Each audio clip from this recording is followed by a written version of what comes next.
వర్షాకాలం వచ్చింది, మన వరి నాట్లు వేసుకుందాం. శ్రీను టాక్స్ యూట్యూబ్ ఛానల్ అలా సబ్స్క్రైబ్ చేయండి, షేర్ చేయండి. శ్రీ శ్రీ గవరచెక్కిపల్లి గ్రామంలో వారాహిమాత నవరాత్రులు అమ్మవారిని పెట్టారు. ఇక్కడ అందరూ కూడా భక్తులందరూ కూడా దర్శనం చేసుకుంటారని అందరూ కూడా కోరుకుంటున్నాము. ఈ జిల్లా నుంచి కూడా ఎంతో దూరం వెళ్ళకుండా ఇక్కడ కూడా రండి దర్శనానికి. ఈ అమ్మవారిని దర్శన భాగ్యం పొందండి. Thank you.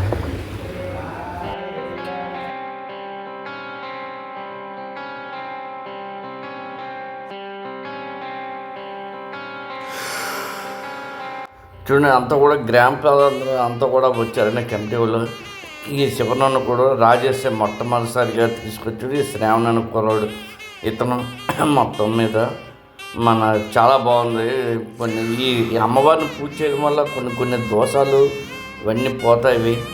ఈ వారాన్ని మాత్రం మనం ఎక్కడికో కాశీ వెళ్ళి చేయించుకోలేము. ఇలా కూడా ఇక్కడ అందరూ కూడా మనం చేస్తున్నారు కాబట్టి ఇక్కడ పంతులు గారు అంత బాగుందండి. ఇక్కడ అంతా కూడా తప్పకుండా నా ఛానల్ లైక్ చేయండి, షేర్ చేయండి. Srinu talk YouTube. వారాహిమాత అమ్మవారి కథ వినండి. రూపాలు ఉద్భవించాయి. వీళ్ళే సప్తమాత్రికులు. ఈ సప్తమాత్రికుల్లో ఒకరే వారాహి దేవి. ఈ వారాహి అమ్మవారిని కేవలం రాత్రిపూట మాత్రమే పూజిస్తారు. ఈ అమ్మవారి ఆలయాలు కూడా పగటిపూట మూసివేయబడి ఉంటాయి. అయితే ఈ వారాహి దేవి ఎలా జన్మించారు, ఎందుకని రాత్రిపూట మాత్రమే పూజిస్తారు, ఈ అమ్మవారి భర్త ఎవరు, ఈ అమ్మవారిని ఎవరు పూజించొచ్చు, ఇలాంటి విషయాలతో పాటు వారాహిదేవి పూర్తి కథని ఈ వీడియోలో నేను చెప్తాను. చాలా ఇంట్రెస్టింగ్ గా ఉంటుంది, స్కిప్ చేయకుండా చూడండి. మన హిందూ గ్రంథాల్లో చాలా పురాణాల్లో ఉన్నది. వాటిల్లో దేవి భాగవత పురాణంలో రక్తబీజుడు అనే రాక్షసుడు దేవుళ్ళని మనుషుల్ని సంహరిస్తూ రెచ్చిపోతూ ఉంటాడు. అప్పుడు దేవతలందరూ పార్వతీదేవిని సహాయం కోరగా పార్వతీదేవి దుర్గామాత రూపంలోకి మారి రక్తబీజుడితో యుద్ధం చేయడానికి బయలుదేరుతుంది. అయితే దుర్గామాత రక్తబీజుడితో యుద్ధం చేస్తున్నప్పుడు రక్తబీజుడిని గాయపరచడం వల్ల రక్తబీజుడి శరీరం నుంచి ఒక రక్తపు బొట్టు నేల మీద పడుతుంది. కానీ రక్తబీజుడికి ఒక వరం ఉంది. అదేంటంటే తన రక్తపు బొట్టులు నేల మీద పడిన ప్రతిసారి మరొక రక్తబీజుడు ఉద్భవిస్తాడు. దానివల్ల రక్తబీజుడిని ఎన్ని మంది చంపాలని చూసినా ఆ రక్తబీజుడి రక్తం నుంచి వేల మంది రాక్షసులు పుట్టుకొచ్చేవాళ్ళు. అలా రక్తబీజుడిని చంపడం అసాధ్యమైంది. అప్పుడు రక్తబీజుడి సంహారం కోసం దుర్గాదేవి తన దేహం నుంచి సప్తమాతృకులను పుట్టిస్తుంది. సప్తమాతృకులు అంటే 7 అమ్మవారులు.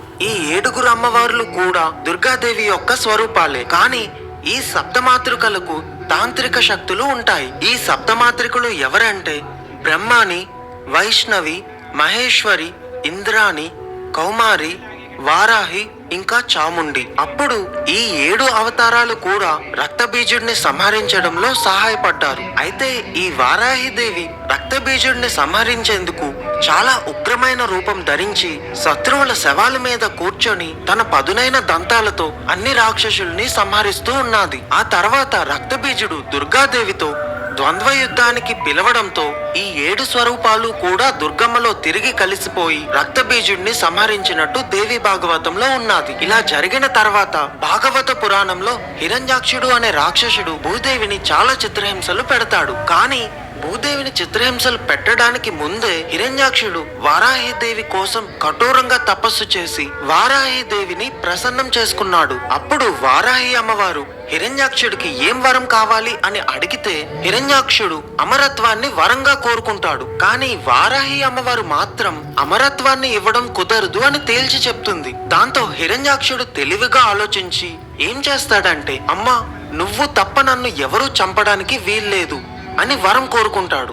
దానికి వారాహి అమ్మవారు సరే అని ఒప్పుకుంటుంది. కానీ వెంటనే నేను నీ భక్తుడిని కాబట్టి నువ్వు కూడా నన్ను చంపకూడదు అని చెప్తాడు. దానికి కూడా వారాహి అమ్మవారు సరే అని చెప్పి వెళ్ళిపోతుంది. ఇంకా ఈ వరాన్ని అండగా చూసుకొని హిరణ్యాక్షుడు విచ్చలవిడిగా రెచ్చిపోయి భూమాతని చిత్రహింసలు పెడుతూ ఉంటాడు. అప్పుడు హిరణ్యాక్షుడిని చంపడం కోసం వారాహి అమ్మవారి నుంచి వరాహస్వామి ఉద్భవిస్తాడు. అలా వార రూపం నుంచి పుట్టించినట్టుగా ఉన్నది.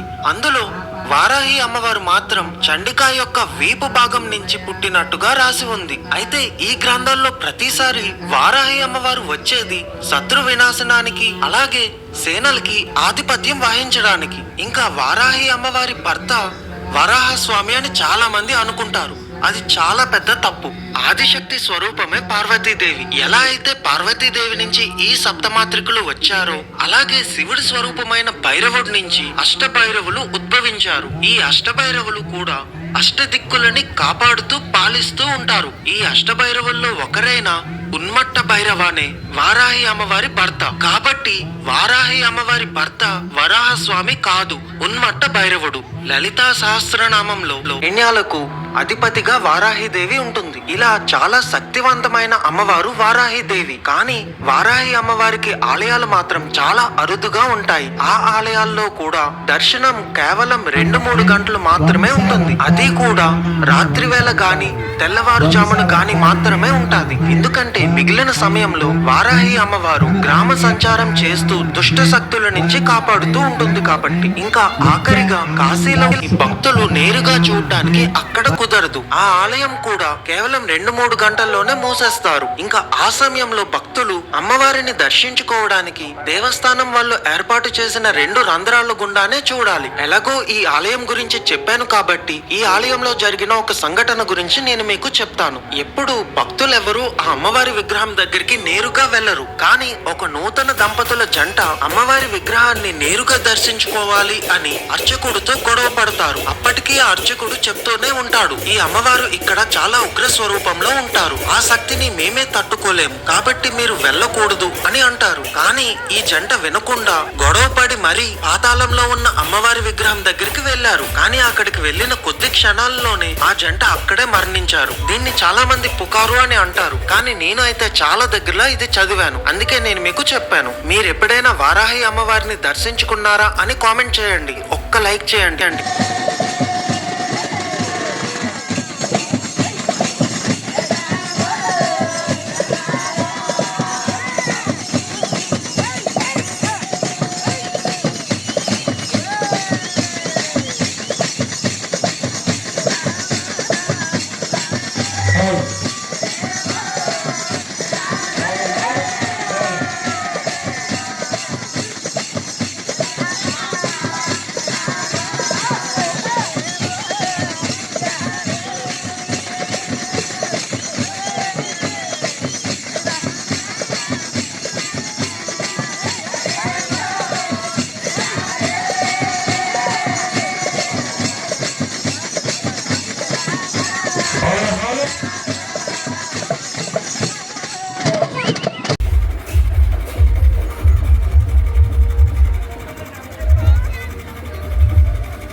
శ్రీను టాక్స్ యూట్యూబ్ ఛానల్ అలా సబ్స్క్రైబ్ చేయండి, షేర్ చేయండి.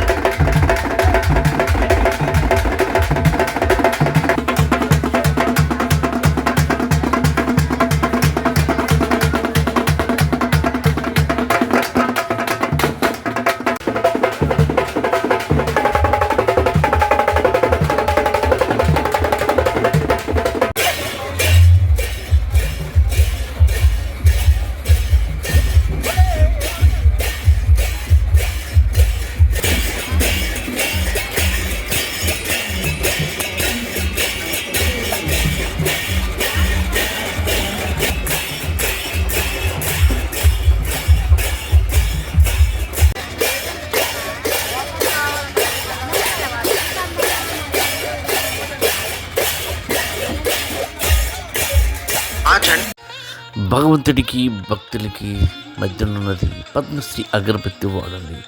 అద్భుత సువాసన పొందండి. మీ సరికొత్త రకాలతో రూపొందించబడిన